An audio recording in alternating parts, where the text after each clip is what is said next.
It's me, Jessica Reba, and I'm just gonna get into it. So Daisy has finally appeared after months and months of Mary's wondering where she was. She's basically popped out of thin air and she's came and she's exposed MLD for shady business practices and a lot more. So jumping back for a bit of context, momoland were created on a show called Finding Momoland. A lot of people don't know this. And obviously since Daisy accused it was rigged, I'm just going to explain the voting to you guys. So for this show there is like percentages of how much each vote matters, if that makes sense. So the producer's vote is worth 60% on who gets into the final lineup. And the rest is from online voting and voting from at the venue, because there was kind of like a live show the way 16 was kind of done. So it's like a really tricky issue because since no one really spent any money to vote, it's kind of like I don't know where it's going to go from here, because the reason the police investigated IOI and 101's show Produce so much is because people could text in their vote, which would cost money. And you know, if it's rigged and you're spending money to vote, then that is, you know, shady. And the thing is, if the criteria to win is 60% of the producer's choice, then it's very, very obvious that they could have had a set lineup in mind. Because even if a member who didn't get in got loads of votes, it's still like 60% is a big percentage. So they could just really choose whoever they wanted. This is what Daisy said. She said, "On the day I was eliminated, the agency contacted me and asked to have a meeting the next day. They had told me that they had already planned to include me in Momoland, regardless of my elimination, and that I would debut in the next album once the promotions for the first album were over. When I entered the waiting room after my elimination, someone from the company told me not to worry because they had plans for me, and Daisy then debuted with Momoland's Wonderful Love, which was released half a year after the group's debut." Daisy then shared, "After debuting in 2017, I got my first statement of accounts in the section for 2016 when I wasn't part of the group. I had a debt close to 70 million, which is approximately $60,000, and they said it was part of the production costs for Finding Momoland. I heard that the costs had to be divided among the members. My dream of debuting in an idol group was really strong, and I thought it was natural to pay for the production costs, so I paid." And this is such shady business practice, and I've already seen some people like shading the girls for this, but like the oldest Nancy could have been when they asked her to pay for her dream of being an idol was 15, and the oldest Hyebin could have been was 19.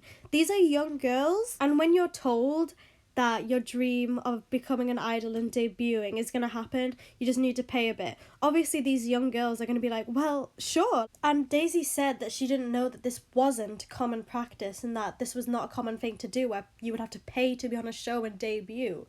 And I can imagine, just like Daisy, the other girls probably thought the same thing. Obviously, I'm not in their minds, but it's probably very likely that they also had the same mindset as Daisy. And I just think it's very scummy business practice to get young girls in a meeting with their parents saying, oh, well, you can achieve your dreams, but you have to pay $60,000. Like, it's really scummy and it's not common business practice and it should not be okay. I can kind of understand the practice of paying back your debut after you debuted, but paying to be on a survival show is just ridiculous. I'm decided this is what an MLD representative had to say about the accusations and stuff like that.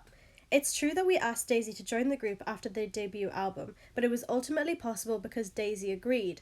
It was a decision to strengthen a group for its lacking points." When they were asked on the matter of asking Momoland members to pay for production costs, the MLD rep said, "We have already explained this matter to the Momoland members that they would have a role in paying for the show's production costs, and they signed the contract with this clause included, so there are no issues." And that last part just breaks my heart because they say they have no issues. Yes, they have no issues legally because they've binded these girls to an unfair contract, and it's just so sick because yeah, they have no issues because they're not gonna get sued. They're in the right. They've made these members sign contracts. But morally, there is so much issues wrong with this, and you know, it's business, so they don't care about morals. They just care about being in the right and not having to spend any money in court. You know what I mean? So it really breaks my heart that they're just getting like treated so unfairly, and I'm like low-key getting emotional. What the hell? So Daisy then went on to speak about her hiatus from promoting in the group. Before that, there is a lot of context before this part, so I would recommend you watch my video called Will Daisy and Teha Return to Momoland? It talks about a lot of what Daisy's mum said, Daisy's hiatus in general, and Teha's hiatus, but there is a lot of context to do with Daisy's mum, and I explained a lot of that in that video. You don't have to watch it, but it is a lot of background information, and I think it could give you a bigger understanding of what's going on, so I would recommend watching that, but you don't have to, because it still makes sense without watching the video, if that makes sense. So in March, Momoland released I'm So Hot with a smaller lineup, and Daisy is said to not take part in this comeback for personal reasons. She expressed her desire to promote again starting in May, but she was not given any opportunities for 8 months after this. Daisy said to KBS, "I told them that I thought I could promote, but they kept saying to me, no, it would be good if you rested." KBS reported that she requested a termination of her contract, but the agency demanded a penalty of 1.1 billion won, which is approximately $943,000, on what's known as a standard contract. It states that if an artist breaks the contract, they have to pay a penalty beyond compensation for damages. And this has not been the first time this has happened in K-pop. For example, Chris and Luhan from EXO, they had to pay because of leaving due to unfair treatment. But of course, in the eyes of the law, they just have to pay. A KBS advisory lawyer stated that the agency has to prove that they carried out their duties properly, that the artist aims to unilaterally break their contract, and that they really have violated their contract. This standard protocol was put in place in 2009 with the intention of preventing unfair contracts between agency and artists. However, there have been criticisms of it. KBS reports that while it's a duty of an agency to secure activities for an artist, if they do not do so, there are no ways of disciplining the agency, and the protocol also allows for a system of unfair costs being passed on to the artist. MLD's representative has said that it is up to the company to decide whether or not a member promotes, and that they notified Daisy of the penalty because her side first revealed her desire to withdraw from the group and the company.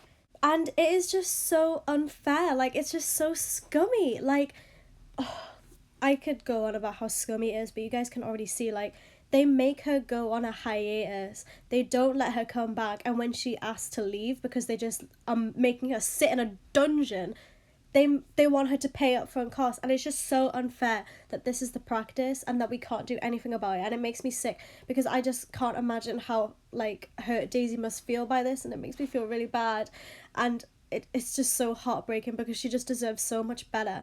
Anyways, the last thing I want to talk about is where we are at now and what is happening with Daisy's mum. And like I said earlier, the reason why I wanted you guys to go back and watch this past video is because I feel like it provides a lot of context on who Daisy's mum is, what she's been saying online, and just stuff like that. A part of MLD's statement says this: "Starting last year, Daisy's mother has threatened the agency multiple times. It appears that she has taken further malicious action because we did not respond to these threats.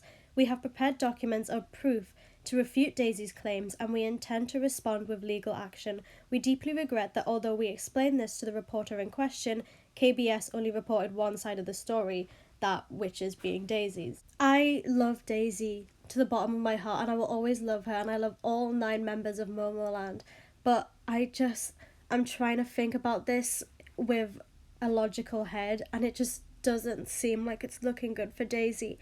And this really breaks my heart. I understand why her mother is so upset, and if, like, this unfair treatment was happening to my daughter, who knows, I'd probably do the same thing, but it's just like, I honestly really saw this coming from ever since I made my video talking about Daisy and Taeha and her mum's involvement. I saw this happening, and it breaks my heart that this is happening, but I can't say I'm surprised. And it just doesn't look good for them, because even though there is so much moral issues here, how unfair Daisy was treated, that's all going to be pushed aside in the eyes of the law, because they have got signed contracts and agreements, and, you know, MLD Entertainment will have a bunch of lawyers and a legal team, and, you know, they're a company, they'll have all of these resources to twist it and make it so they win a court settlement. But Daisy and her mum, you know, they've revealed that they're in debt because of finding Momoland, and because they have to pay for Daisy to leave the group and the company. So it's like, are they going to be able to afford a lawyer? Like, it just seems like it's getting worse and worse and worse, and it genuinely breaks my heart, because I just want Daisy to be happy, and I want all of the Momoland members to be happy, and I'm really sad. So at this point, I just want Daisy to be healthy, and I want this situation to be over with quickly. I just want Daisy to be happy and healthy, and I want her to feel better and heal from all of this like situation, because I can't imagine how like bad this would be on your mental health. Just I just can't imagine it, and I just want all of the momoland members to be happy, you know. And another thing that also breaks my heart is that I think about that Teha had to probably go through the same thing where she had to pay to leave the group, and it's just insane to me. It really is. The last thing that I want to talk about is people saying nasty things about Daisy and the girls. First of all, I truly believe that Momoland's bond was real and that they're all friends, and I really, really, really do not believe that Daisy has any malicious intentions towards the girls as people. You know, she's hurting and she's been so unfairly treated by her company, and she's speaking out about the company. This isn't about the girls, it's about how shady MLD is. People are like hating on Daisy a lot, but like, don't you have like a heart? Can't you see how poorly she's being treated? And it's just so heartbreaking that people are turning this and twisting this on her when she's been wronged unjustly. And moving aside from Daisy, the other girls are getting hate just purely because the show could have been rigged. And like, that is just so unfair. Like, I don't understand why you would hate on these innocent girls for nothing. They've done nothing. They've done nothing to Daisy. Daisy has done nothing to them.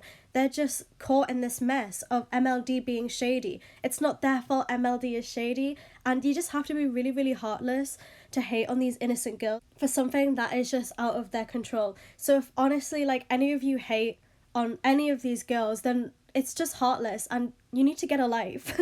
And that is enough for me, guys. I think I've got my points across the best that I could possibly have done. I'm really, really sad and emotional about this, and like, it's just so out of nowhere. Like, literally yesterday I made a video talking about how I don't want Momoland to fail and how I think they're going to succeed, and then this just happens. It's just insane. And you know, I'm still going to go through with the giveaway. I will be announcing the winners as soon as I can when the albums arrive, so that's just a little update there. Please, please, please just support all 9 girls. That's all I'm asking, and wish the best for all of them. That's all I'm going to say. Thank you guys for watching. See you guys later. Stand how much for my life. Bye.